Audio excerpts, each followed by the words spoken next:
As we gather here, we have the state capitol in the background, the White House just down the street, and many monuments paying homage to those who have sacrificed before us, only to be struck in the face with the reality that unfortunately our leaders in office today are not committed to our lives, our safety, or our liberty.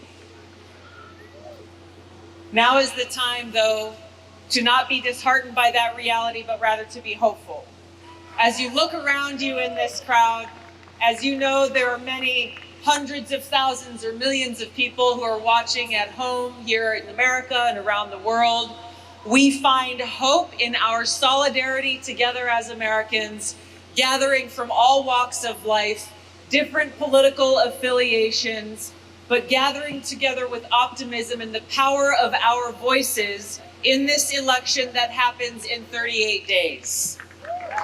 This is our opportunity.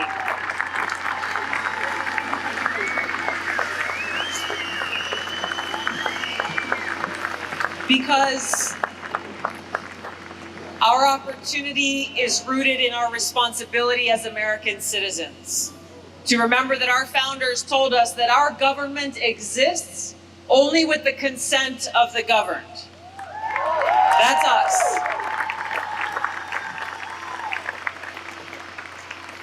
Everything that we are seeing happening now, the weaponization of government entities, the censorship of free speech, the political retaliation against those who have the audacity to criticize those in power. They are throwing everything that they can at us to undermine our democracy because they are terrified of what a free people in a free society will do to uproot them from their power and bring our interests to the forefront once again of freedom, peace, and prosperity.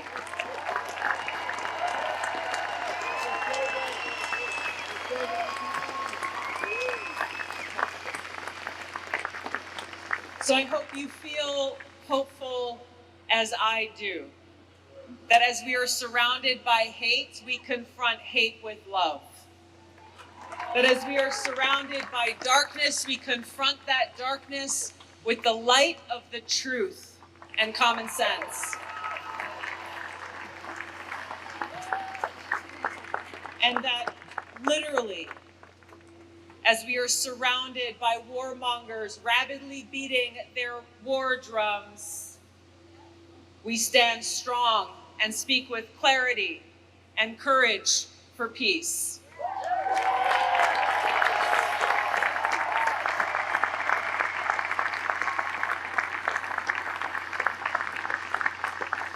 Now, as you know, I've served in the Army now for over 21 years.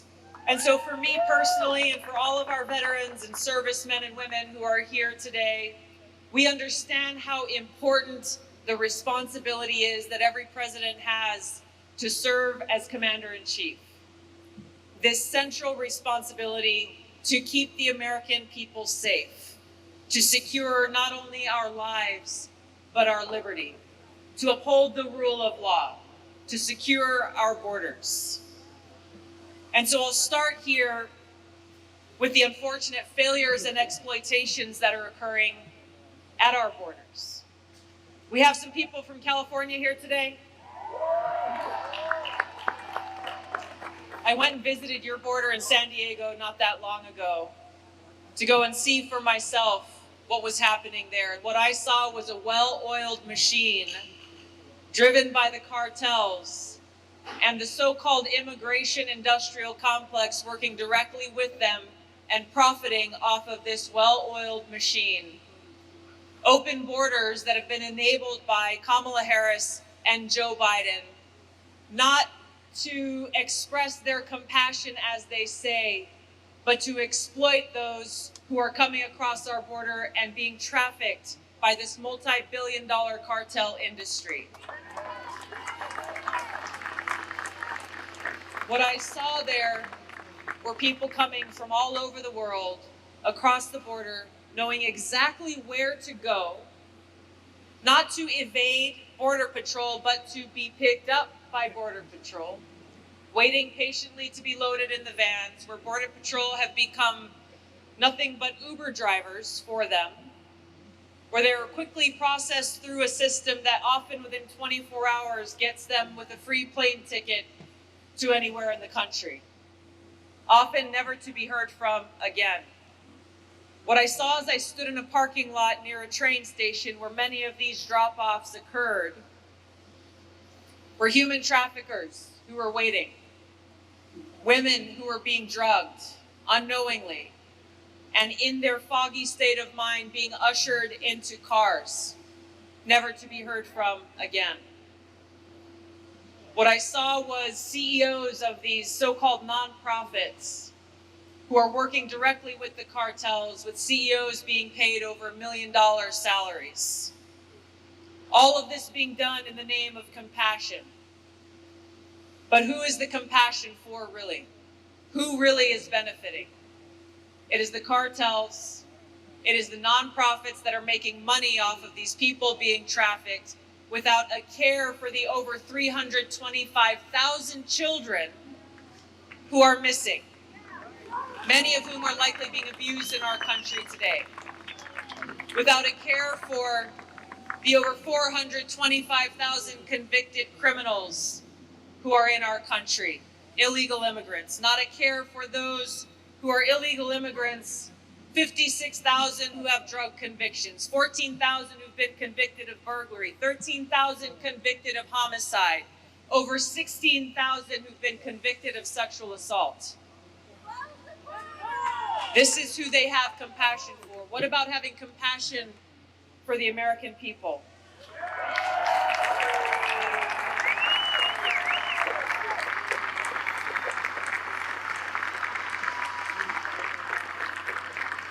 For the communities, not only in our border states, but in every town and every city across the country that is being confronted with challenges, with increased crime, with less security, with social safety nets being stressed beyond their capacity. When I saw that Vice President Harris went to go visit the border on Friday, we all saw it for what it was. 38 days from Election Day. It's not okay to say better late than never. She doesn't get a pass on this one. But when I saw her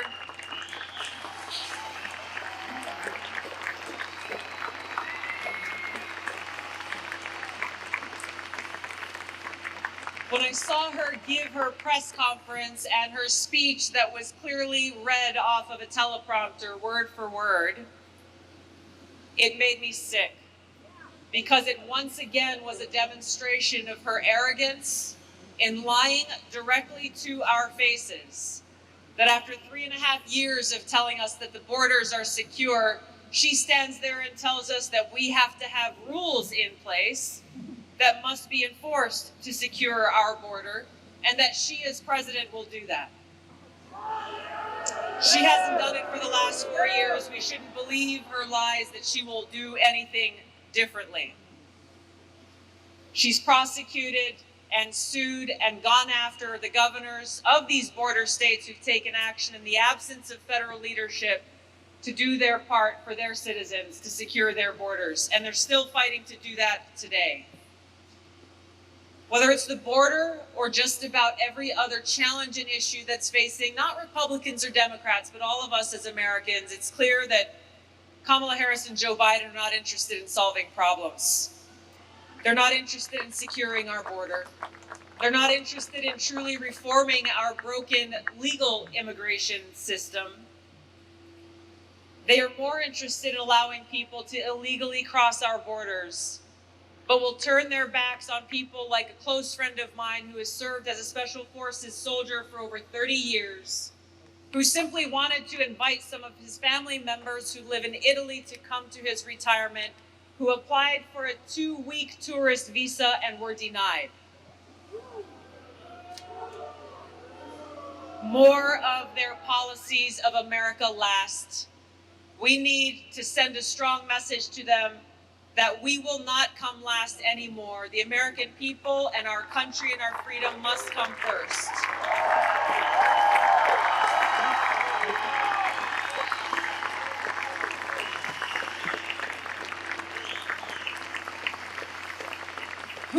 choose to be our President and Commander-in-Chief is a critical decision.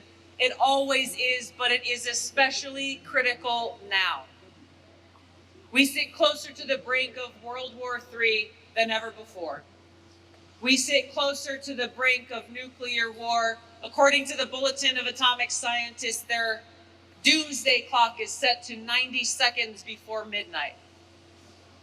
We are one spark away from our demise directly because of the policies coming from the Harris-Biden administration. So it matters very much who we choose as our Commander-in-Chief.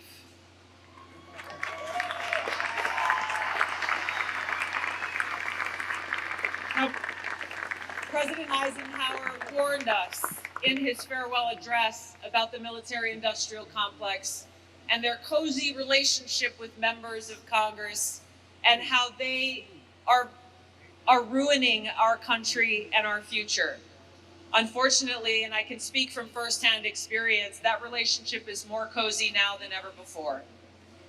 The brazenness of members of Congress conducting insider trading, investing in these very big defense contractors just before they send out another $8 or $10 billion to Ukraine. Just the other day, we had the Pennsylvania Governor Shapiro, who flew in President Zelensky on a U.S. military plane, not so that they could stand together and call for an end to the war. No.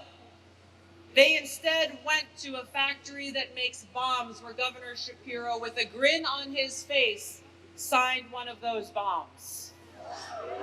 How sick of a state are we as a country when our elected leaders celebrate death, war, and destruction? And sell it to us, the American people, as an American jobs and economic plan. This is Kamala Harris's opportunity economy. More war, more money for the military-industrial complex. My first deployment to Iraq was in 2005. I was serving in the state legislature at the time. I stepped down from that seat and volunteered to deploy in a medical unit, where every day I was confronted with the high human cost of war. It was the first time in my life that I had experienced and seen firsthand the war profiteering that goes on. For those of you who served in Iraq at that time, and I hear it's still going on in Europe today, KBR Halliburton remains one of the biggest defense contractors profiting off of war. We had KBR Halliburton logos on our porta potties, on our tents, and on our trash cans. A friend of mine who was deployed to Poland recently said, nothing has changed. Now, who was one of the people that profited off of this? Dick Cheney. Where is Dick Cheney today? Dick Cheney is standing proudly with Kamala Harris. He was the architect of the lie about the weapons of mass destruction in Iraq. He was the architect behind the regime change war and the destabilization in Iraq that caused such chaos and loss of life and destruction that created the fertile ground for the rise of ISIS. That is the Dick Cheney who Kamala Harris is honored to have his support. So for those of you who may be at home watching, or for those of you who have friends who are still not quite sure who to vote for in this election, I'll make it very simple. A vote for Kamala Harris is a vote for Dick Cheney. A vote for Kamala Harris is a vote for the neocon warmongers. A vote for Kamala Harris is a vote for the military-industrial complex. A vote for Kamala Harris is a vote for nuclear war.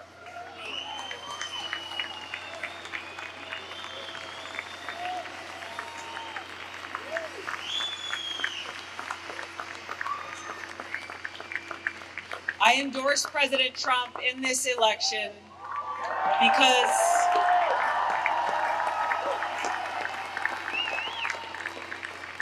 to me, as an American, as a soldier, as a veteran, there is only one choice that is our best hope to walk us back from the brink of World War III and nuclear war, to get us back on that path where we can stand with hope as Americans for a future of peace, prosperity, and freedom. And that choice is Donald J. Trump.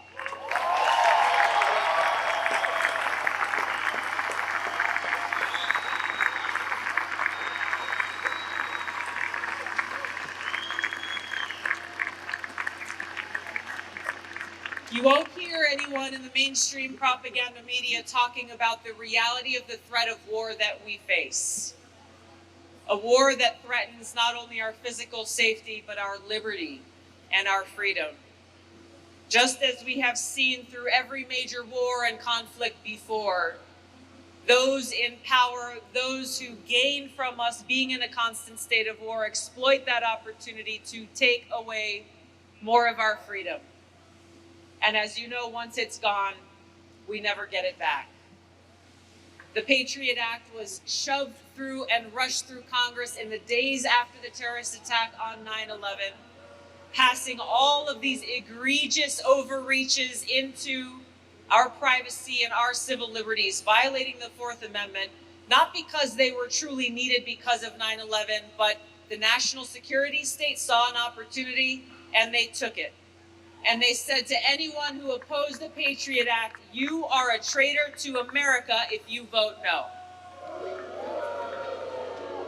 Taking advantage of the fear and concern that the American people had during that time of tragedy and grief, here we are over 20 years later.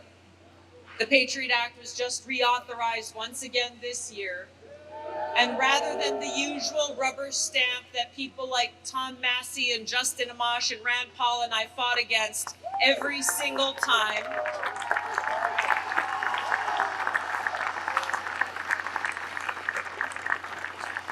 they took what was an already egregious abuse of our constitutional rights and freedoms and fomented fear yet again of foreign threats to our democracy and our freedom, to take an already bad Patriot Act even worse, to take away even more of our rights and freedoms. And both Democrats and Republicans voted for this. We will not see change unless we hold our leaders accountable to uphold and defend our Constitution that we've all who served sworn an oath to support and defend.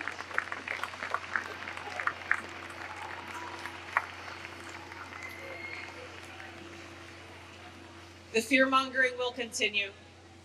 The lies will continue. Their propaganda will continue because they don't care about the American people. They care about power and greed.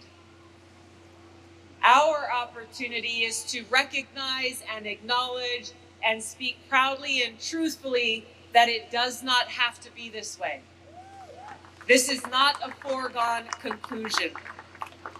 The purpose for our gathering here today and across the country is to recognize that we have a no-fail mission before us, and it is an urgent mission. Peace, prosperity, and freedom in this country are what is on the line. And now is the time that we must be willing to set aside our differences, perhaps disagreements on other issues, and come together today in the same way that our founders did in the beginning of our country, to stand together on those fundamental principles that are enshrined in our Constitution and our ability to truly live in a peaceful, free, and prosperous society.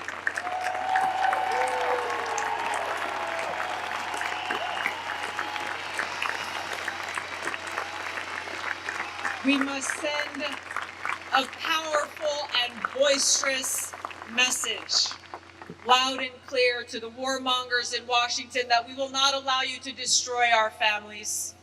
We will not allow you to destroy our loved ones, our communities. We will not allow you to destroy our planet, because we love this country and we love each other.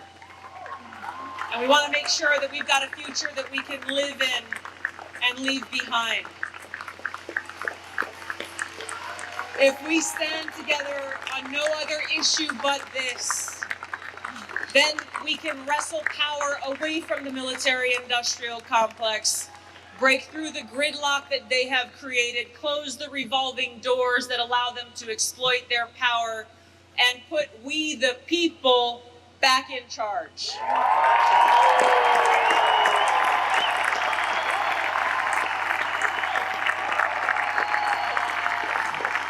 I leave you with this. A wise man once shared that we are the spark that will light the fire of change that can restore the vision of our founders, of Reverend Martin Luther King and President John F. Kennedy, where we can stand free and true and proud as Americans.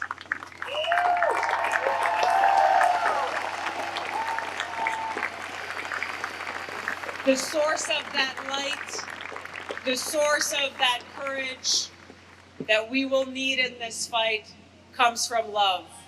God's unconditional love, our love for each other, and our love for this country and our future. Thank you for standing with us today. We have 38 days